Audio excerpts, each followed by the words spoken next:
Hi everyone, this is Irving Hu, and this is my functional programming on Java, my presentation. So, I am a Java person. I am more or less writing Java for 3 and 4 years. So, I'm familiar with Java, so I choose Java as my research on the functional programming. So first of all, I want to introduce the history of Java. So Java is, as all of us know, it's object-oriented programming language. I still remember in CS 1.12, CS 2.12, we use Java to study the methodology of object orientation programming and use OOP to actually build stuff, right? And also to um, try to understand so what is actually object-oriented programming means by a human, right? I think OOP has like this similar um, the thinking way of object-oriented programming is as same as how people think, right? And it was developed in the early 1990s by James Gosling and his colleague at Sun Microsystems. And also, as far as I know, Sun is not so good at running business. So Sun was after then broken, and the like bought by the Apache, I don't know, Apache stuff, Apache company. I'm not sure about this. Okay. Um. Anyway, so unlike some conventional language, so Java is intended to be compiled to the bytecode, the native machine code, or to be interpreted, not to be like Python like interpret from source code at runtime, right? So we have to remember that Java is intended to compile into a bytecode, which we use JVM Java Virtual Machine to run our code. Alright. So that's the overall and history of the Java and some philosophy. There are five main goals of Java. Like we have to use OOP, and we have to allow the same program to be executed on multiple OS. So we can use it on Linux, we could use it on Mac OS, Windows, or Raspbian. All right.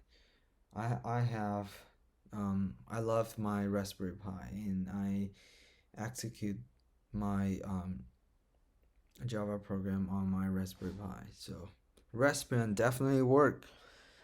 Okay, so in addition, it should contain like the built-in support for using computer networks.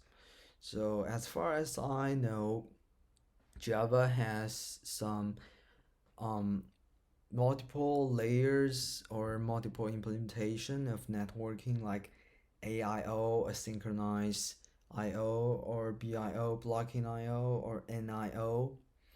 The most advanced NIO, then it makes possible to, like for example, when it comes to J2EE programs, it allows our Java programs to be run on some fancy like container rather than just a conventional traditional Tomcat. We could use Netty, for example.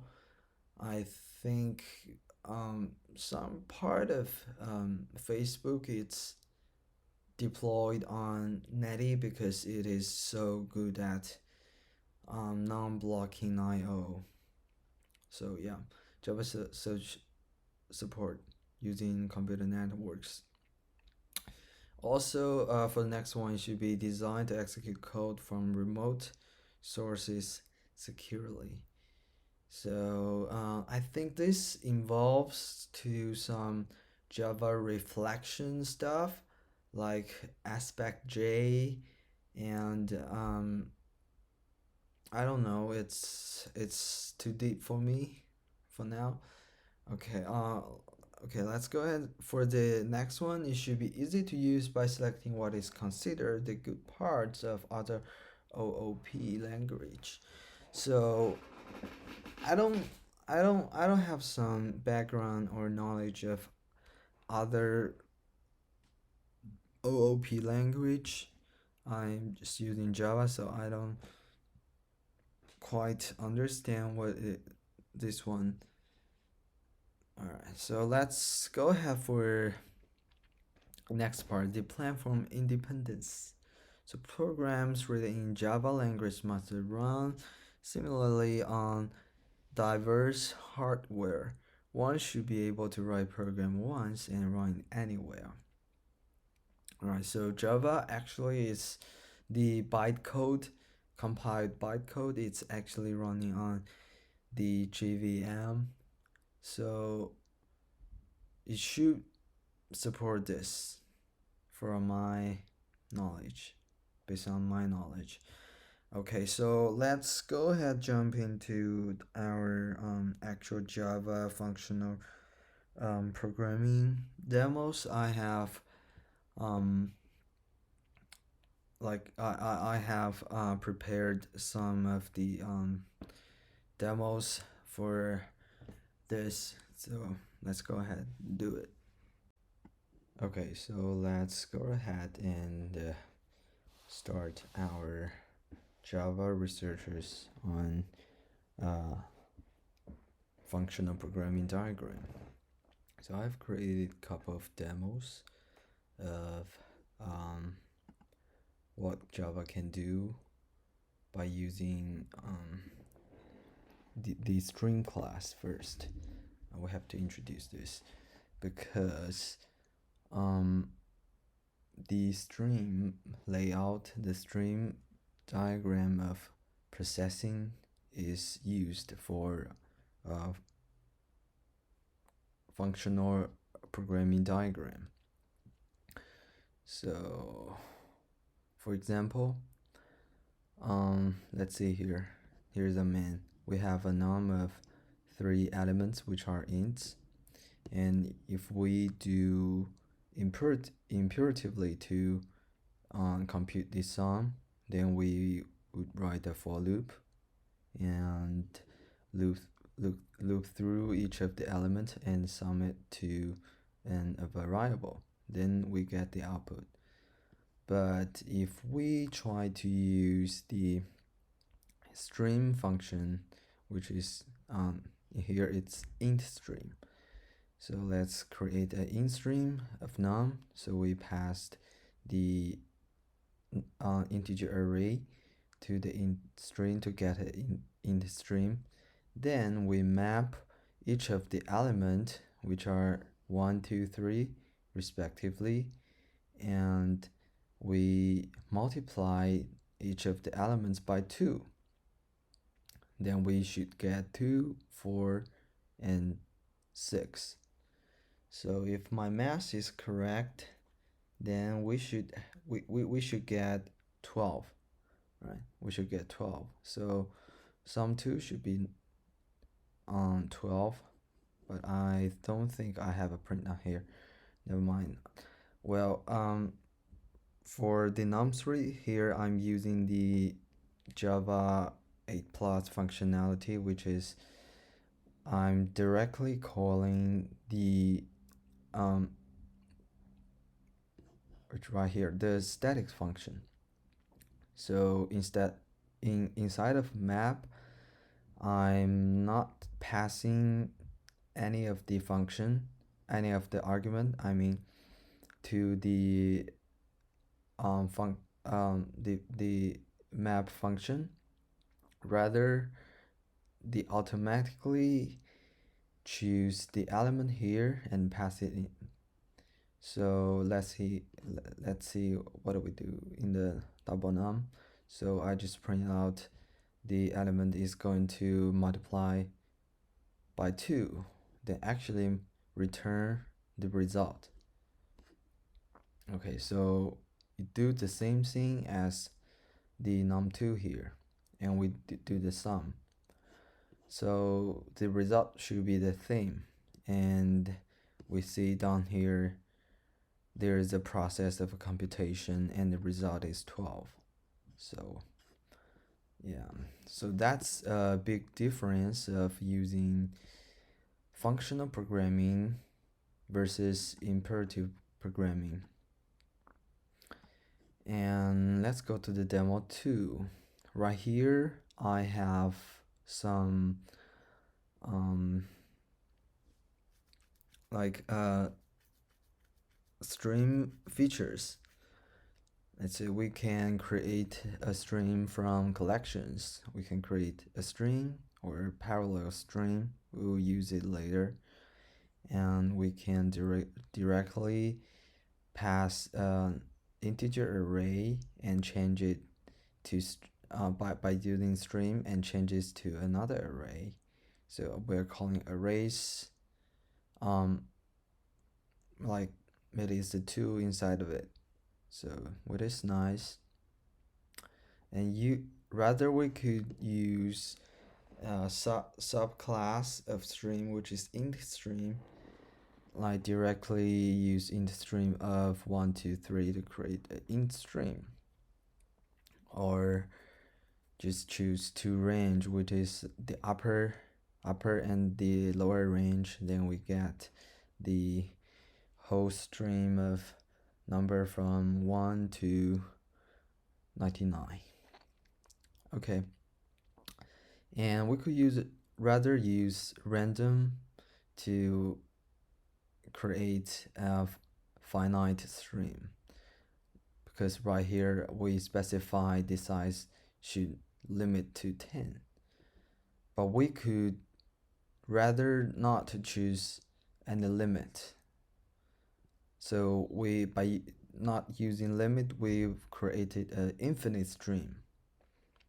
So I'm so curious about it. How do we do this? Is it seem like Haskell, it's lazy loading stuff?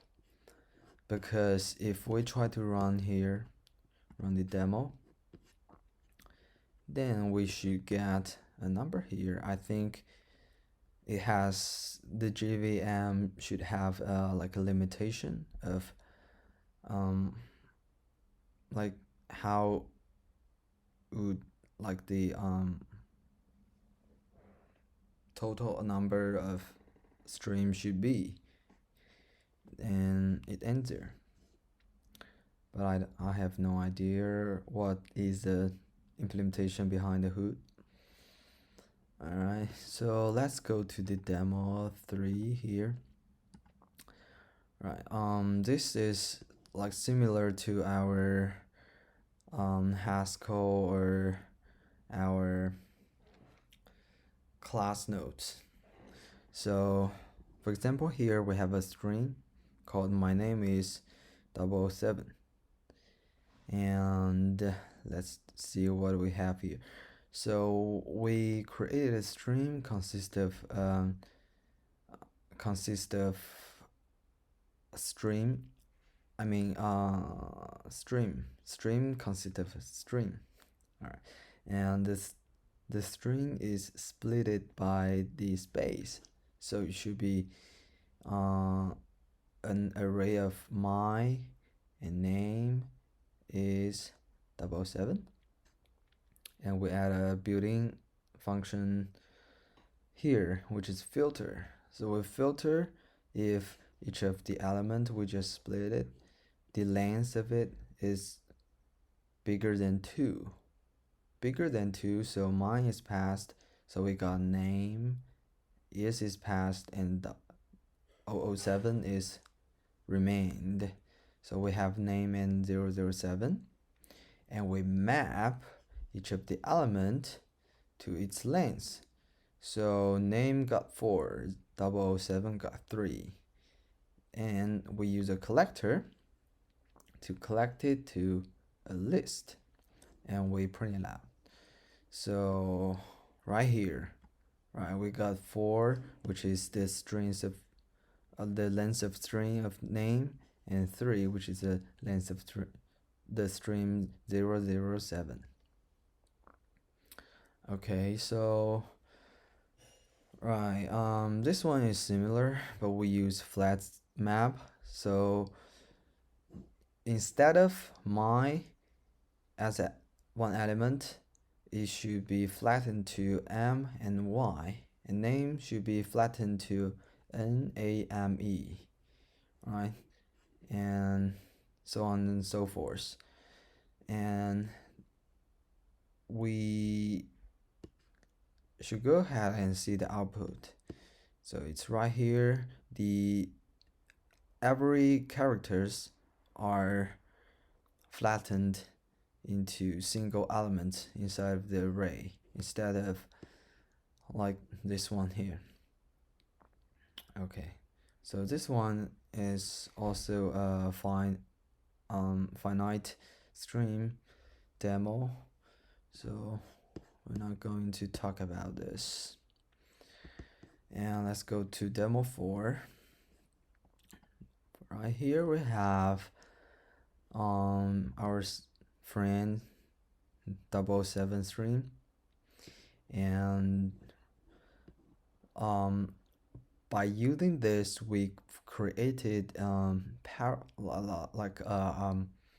characters array, and we use parallelism like for each. But if we don't see the output here, I'm assuming that the output should be like random ordered instead of like a sequence as we see here. So let's go ahead and see the output. Okay, this is blah blah blah blah blah blah. Okay, so that's fine. I think we have and like parallelism like printed string made of character arrays. Okay, so if we want to print it by order, I mean process the each element by order, then we choose for each ordered. Then we see here we have the ordered printout just like our original string here. And for this one we have a string splitted by space, so it should be my and name and is 007, and we collect it. Right, very good. It's oh, interesting. It is by using the collector it is unordered, so I'm assuming there is some parallelism inside of it, but I don't know it behind the hood. Right. Okay, so let's go to next one. For this one we have a string split by space, and made it to a string. So it should be like this one at this step, and we map each element to its length. So this one is 3 and this one is 4, this is 2, this is 2, and we collect it to link the list. Okay, we create it and we print it out, and the output is here 2423. 2423. All right, so maybe there's a parallelism, so it is not the same order as this one. Okay, so let's see another one. Same step here, like this one. Wait, it's not this one. It's yeah, it's this one. And we map each element to its length, and we collect it, use a collector, and partitioning by. So each element is equal to, it has to be less than 3. So we are collecting elements whose length is less than 3. So let's see the output here. So let's see, it's false. So if it is bigger than 3, then we have 4 and 3, length of 4 and 3. So it should be name and 007, and the length is less than 3. We have 2, which is and mine. Okay, so I like the syntax of this in Java because it's, I don't know, I just like it. Alright, so let's go ahead to see if we can actually write a higher order function here. So Java has some predefined interfaces, which is predicate or consumer, and in this demo we have both of them. Alright, so let's see here, we have int predicate, and we have an int as an argument. Then the output is whether this argument is actually greater than 0, and we call it here and pass in 21. Of course 21 is bigger than 0, then it should be true. Right, Java just give us the answer, which is true. So very nice. And for the consumer high order function interface, we have like a consumer, and it is a string, right? We have a string here as our argument, and we print it out the string to uppercase, and then here we accept Irving, and it print out Irving in uppercase, which is very easy to understand. So we can also create lambda with arguments. So for right here, we have an interface. We have the annotation functional interface. Right? It has an int. So it's a method. It returns an int. It's a the name is double num, and the argument is an int, which is I. Because it is an interface, we don't have the default implementation of it, and rather we have a default implementation within the functional interface, which is not as same as this one. We have a add, so it takes 2 arguments and return the sum, the addition result of it. And we see in the main function we have the interface one, which is here. Yeah, right. So this is the actual higher order implementation of the double num. So we pass in an argument and multiply it by 2. Right. This is our result. It's very similar to our Haskell or our racket syntax, I think. So let's see the output. We call it double num, right? We have the implementation here. So we pass in 2, it should give us 4. All right, nice and clear. We have a 4. And we can also call the default implementation So we call add, we pass in 1 and 2, you should return 3. Crystal clear. All right.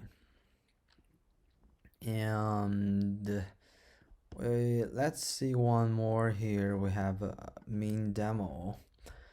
So we have a num array, which is consist of some nums. We have negative num and positive num, and we call functional. So functional is a static function in this class.